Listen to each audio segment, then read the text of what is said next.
తెలంగాణ రాష్ట్ర సాధన BRS party KCR పోరాట పటిమతోనే సాధ్యమైందని సిద్దిపేట మున్సిపాలిటీ 26వ వార్డు కౌన్సిలర్ కెమ్మెసారం ప్రవీణ్ అన్నారు. సిద్దిపేట జిల్లా కేంద్రంలోని 26వ వార్డు గణేష్ నగర్లో బీఆర్ఎస్ పార్టీ రాష్ట్ర ఆవిర్భావ దినోత్సవ వేడుకలు ఘనంగా నిర్వహించారు. వార్డు కార్యాలయం వద్ద జెండా ఆవిష్కరించి మాట్లాడారు. కొట్లాడి సాధించుకున్న తెలంగాణ కేసీఆర్ నేతృత్వంలో దేశంలోనే అగ్రగామిగా నిలిచిందని గుర్తు చేశారు.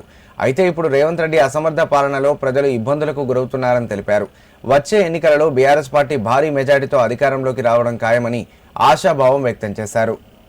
తెలంగాణ రాష్ట్ర వ్యాప్తంగా మరి ప్రజల పోరాటం వల్ల పుట్టినటువంటి పార్టీ, ప్రజల కోసమే పుట్టినటువంటి పార్టీ బీఆర్ఎస్ పార్టీకి ప్రియతమ మాజీ ముఖ్యమంత్రి వర్యులు గౌరవ చంద్రశేఖరరావు గారి ఆదేశాల మేరకు, మన మాజీ మంత్రివర్యులు హరీష్ రావు గారి ఆదేశాల మేరకు గ్రామాన వార్డుల్లో ఈరోజు తెలంగాణ జెండా ఎగురవేయడం జరిగింది. కానీ మరి 10 సంవత్సరాల మన పాలనలో, తెలంగాణ పాలనలో, రాష్ట్ర పాలనలో మనం ఎన్నో పనులు పూర్తి చేసుకున్నాం.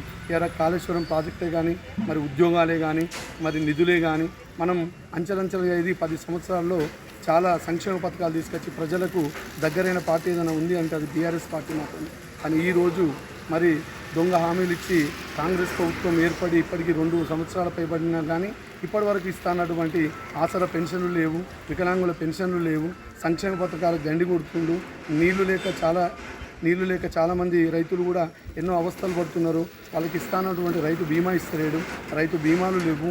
అంటే మీరు ఒకసారి ఆలోచించాలి, మన పార్టీ, మన ఇంటి పార్టీ బీఆర్ఎస్ పార్టీ 10 ఏళ్ల పాలనలో ఏం చేసింది ప్రజలకు అనేది ఒకసారి ఆలోచన చేసుకోవాలి ప్రజలు.